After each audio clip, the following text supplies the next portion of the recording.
ओम नमः शिवाय। सभी को प्रणाम। मैं शाम्भवी ज्योतिष समाधान चैनल। भगवान भोलेनाथ की कृपा आप सभी पर बनी रहे। भगवान भोलेनाथ की कृपा पाने के लिए, भगवान भोलेनाथ को प्रसन्न करने के लिए प्रदोष व्रत अति महत्वपूर्ण है। यह व्रत अति सर्वश्रेष्ठ माना जाता है। प्रदोष काल में भगवान भोलेनाथ के साथ माता पार्वती की पूजा करने से व्यक्ति की समस्त कामनाओं ही पूर्ण होती हैं। प्रदोष काल की पूजा का बड़ा महत्व होता है। इस प्रदोष काल में पूजा करने से जीवन की समस्त बाधाओं से मुक्ति मिलती है। आइए जानते हैं, महीने में 2 प्रदोष पड़ते हैं, एक शुक्ल पक्ष को, एक शुक्ल कृष्ण पक्ष को। आज हम बात करने वाले हैं कार्तिक मास के पहले प्रदोष की। कार्तिक मास को पहला प्रदोष कृष्ण पक्ष दिन मंगलवार त्रयोदशी को है। जो लोग प्रदोष का व्रत करते हैं उनके लिए तो अति श्रेष्ठ है। अगर जो लोग प्रदोष का व्रत नहीं करते हैं वो भी आज प्रदोष काल में शिव शक्ति की आराधना अवश्य करें। इसका अनंत गुना फल आज सभी को मिलेगा। अगर आज प्रदोष काल में आप विशेष रूप से माता पार्वती और भगवान भोलेनाथ की पूजा करते हैं तो व्रत रहें या न रहें, आपकी मनोकामना अवश्य पूर्ण होगी। आपकी कुंडली में कोई बाधा हो, कोई ग्रह बाधा हो या किसी तरह का कोई अकारण कष्ट हो, उन समस्त बाधाओं से आप अवश्य मुक्ति पाएंगे इस प्रदोष काल में पूजा करने के उपरांत।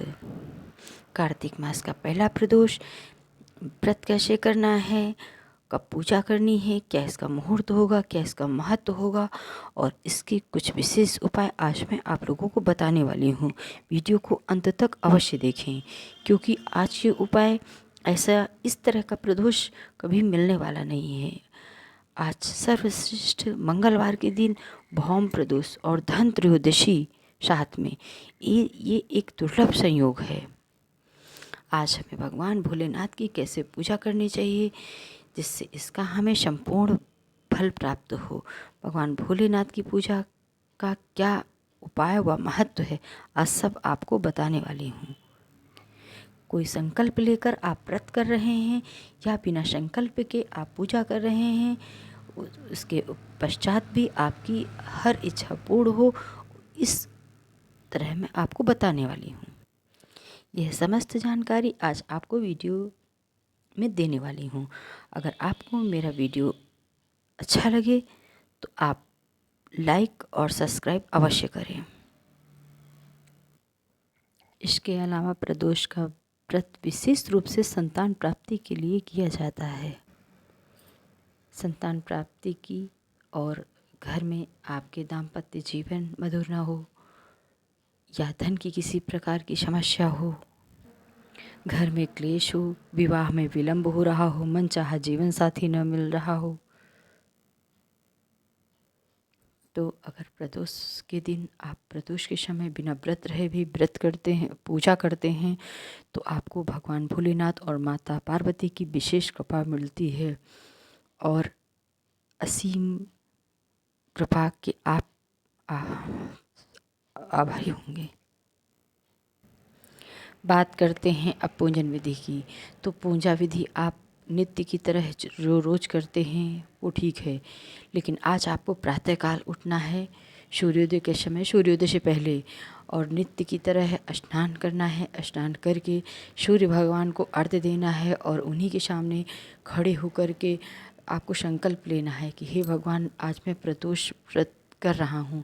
अपने जीवन की समस्त बाधाओं को, समस्त ग्रह विपदाओं को शांत करने के लिए आप मेरी मनोकामना अवश्य पूर्ण करें।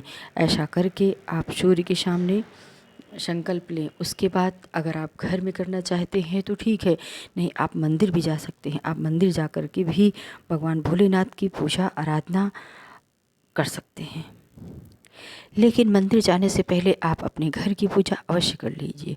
मंदिर जाना चाहते हैं तो अवश्य जाएं, कोई दिक्कत नहीं, परंतु घर की अपने इष्ट को, अपने गुरु को, अपने जो भी रोज नित्य के पूजन है उसको करने के बाद ही मंदिर जाएं। आज जाकर के मंदिर में भगवान भोलेनाथ का अभिषेक करना सर्वश्रेष्ठ माना जाता है।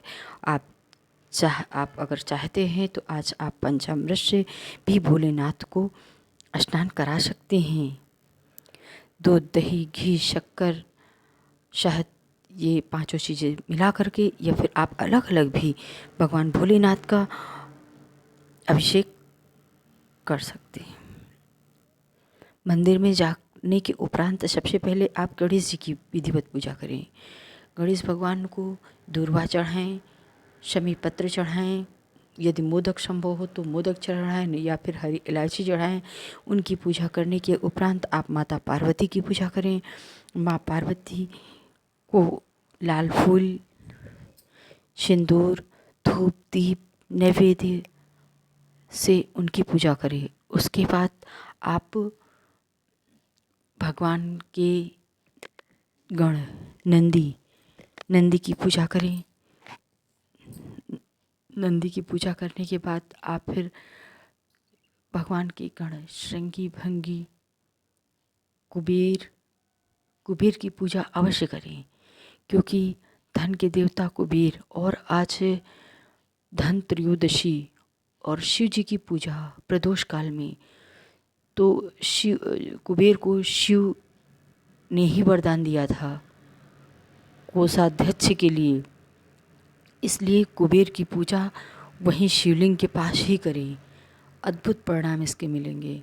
कुबेर की पूजा करने के बाद आप फिर नागदेव की पूजा करें।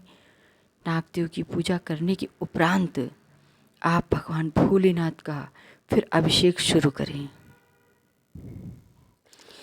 यदि संभव हो सके तो कल भौम प्रदोष है।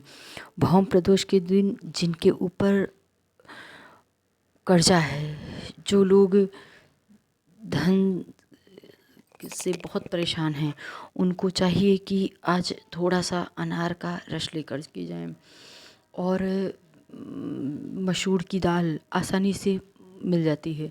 मसूर की दाल और अनार का रस लेकर के जाएं मंदिर में। वहाँ जा कर के समस्त सामग्री इकट्ठा होने के उपरांत फिर जब आप पूजा कर रहे हैं तो आप मसूर की दाल को अपने थाली जो भी पात्र है उसमें रखे रहें। उसके बाद पूजा कर लेने, धूप, दीप, नैवेद्य, सफ़ेद मिठाई चढ़ाएं, बिल्व पत्र है, शमी के पत्र हैं, सफ़ेद फूल है और गंगा जल से भगवान भोलेनाथ को स्नान कराएं। उसके उपरांत सफ़ेद चंदन का टीका लगाएं। टीका लगाने के बाद आप विधिवत पूजा करके धूप, दीप, अगरबत्ती, घी का दीपक जलाएं। घी का दीपक सभी को जलाने के बाद फिर कपूर से भी आरती करें। कपूर की आरती करने के बाद आप प्रार्थना करें। प्रार्थना में बहुत शक्ति होती है कि हे भगवान, मैं इस कर्जे से या फिर इस समस्या से बहुत परेशान हूँ। और उसके बाद अगर आप कर्जे में हैं तो आप यह उपाय अवश्य करें। यदि आप कर्जे में हैं तो आप मसूर की दाल लेकर के जाएं और जब पूजा कर चुके उसके उपरांत आप बैठ जाएं। बैठ कर के भगवान भोलेनाथ के सामने उनसे विनती करें, प्रार्थना करें और ये मंत्र करें, ओम ऋणमुक्ताय नमः, ओम ऋणमुक्ताय नमः, ओम ऋणमुक्ताय नमः। इस मंत्र का जप करते हुए जितने बार करें उतने मसूर की दाल आप भगवान भोलेनाथ के समीप चढ़ाते जाएं। इस दिन आप अनार के रस को भी चढ़ा सकते हैं। बहुत सुंदर अद्भुत परिणाम इसके आपको मिलेंगे। और आप यदि गन्ने का रस संभव है तो ठीक है, अगर नहीं मिलता है तो आप गुड़ को उसको पानी में डाल के गीला करके उस जो रस तैयार होता है उस रस से भगवान भोलेनाथ को का अभिषेक करें। भगवान भोलेनाथ को गुड़ अत्यंत प्रिय है।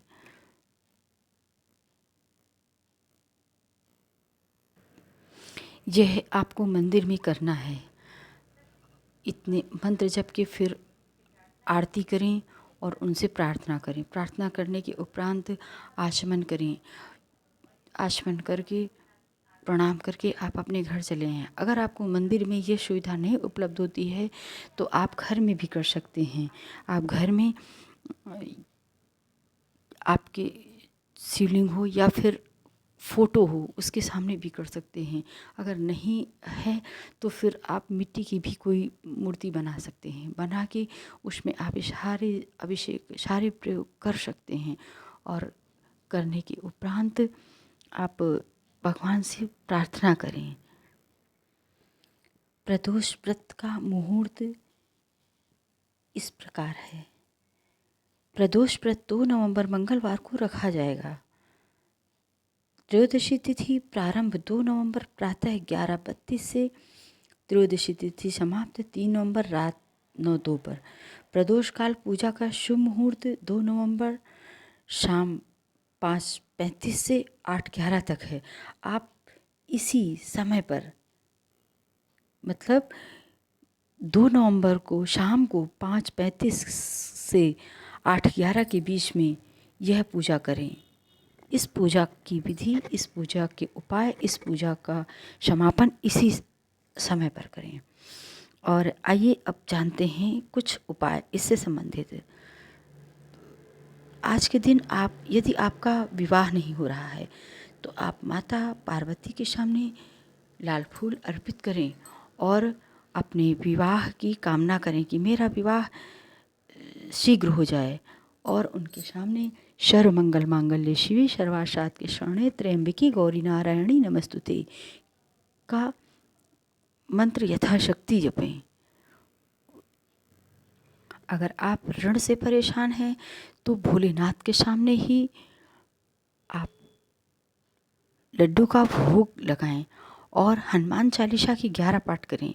आप करिए हनुमान चालीसा के पाठ, परंतु आप प्रार्थना भोलेनाथ से ही करें, माँ पार्वती से ही करें, क्योंकि हनुमान स्वामी शिव जी के 11वें रुद्रावतार हैं। इसलिए आप मंगलवार के दिन उनके समक्ष 11 पाठ करने के उपरांत आप अपने ऋण मुक्ति के लिए भोलेनाथ से प्रार्थना करें। यदि आप किसी रोग से परेशान हैं तो ये मंत्र करें। मृत्युंजय महादेवाय त्राहि मां शरणागतम जन्म मृत्यु जरा व्याधि पीड़ितम कर्म बंधनय। यह मंत्र जपने के उपरांत शिव जी को चावल सफ़ेद पुष्प अवश्य चढ़ाएं और उनसे प्रार्थना करें रोग मुक्त होने के लिए, ग्रह कलह निवारण के लिए। हनुमान जी, और यदि किसी की पत्रिका में मंगल खराब होता है तो घर में कलह की संभावना बढ़ जाती है। इसलिए कल प्रदोष काल में हनुमान स्वामी को आप घी का दीपक जलाएं और उन्हीं के सामने चने और गुड़ का भोग लगाएं जिसमें तुलसी की पत्ती अवश्य हो। गुड़ हनुमान स्वामी को बहुत प्रिय है। और अपने घर के क्लेश को समाप्त करने के लिए कहें, संकट कटे मिटे सब पीरा जो सुमरे हनुमान बलबीरा। इसको कई बार आप जितने बार हो सके यथासंभव करें। इससे आपके सामने जो भी संकट हैं वैसे ही चले जाएंगे जैसे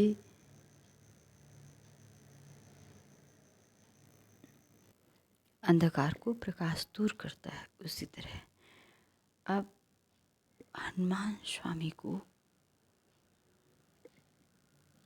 पास आप प्रार्थना करें विद्या प्राप्ति के लिए। बलबुद्धि विद्या देहुमय हरौ कलेश विकार। ये सभी उपाय आप प्रदोष काल में ही करें, क्योंकि हनुमान जी को भी भोलेनाथ का 11वां अवतार कहा जाता है। इसलिए प्रदोष काल की गई पूजा अत्यंत महत्वपूर्ण और सर्वसिद्धिदायक होती है। मान्यता है कि प्रदोष समय महादेव कैलाश पर्वत में रजत भवन में इस समय नृत्य करते हैं और देवता उनके गुणों का स्तमन करते हैं। जो भी लोग अपना कल्याण चाहते हों यह व्रत रख सकते हैं। प्रदोष व्रत को करने से हर प्रकार के दोष मिट जाते हैं। कल धन त्रयोदशी के दिन प्रदोष व्रत रखने से शास्त्रों में मान्यता है कि इस दिन के व्रत का पुण्य गौदान के बराबर मिलता है। इसलिए इस व्रत को अवश्य रखें। और पूजा करने के उपरांत आप दिन भर व्रत रहें, हो सके तो फलाहार रहें, या फिर आपकी शारीरिक क्षमता के ऊपर है। और फिर पूजा करने के उपरांत आप एक समय बिना नमक का भोजन कर सकते हैं। भगवान भोलेनाथ सबका कल्याण करें, सबकी रक्षा करें, परिवार के समस्त आपको और आपके परिवार के समस्त लोगों का कल्याण करें। अभी तक वीडियो सुनने के लिए बहुत बहुत धन्यवाद। अगर आपको आज का वीडियो अच्छा लगे तो लाइक कर दीजिए, शेयर कर दीजिए फैमिली चैट के साथ। और चैनल पर पहली बार आए हैं तो अगर आपको मेरी वीडियो अच्छी लगी तो चैनल को सब्सक्राइब करके बेल बटन को प्रेस कर दीजिए। इससे ये होगा कि इस चैनल पर अपलोड होने वाली नई वीडियो उसकी नोटिफिकेशन आपको सही समय पर प्राप्त हो जाएगी। बहुत बहुत धन्यवाद। ज्योतिष समाधान चैनल, मैं शांभवी।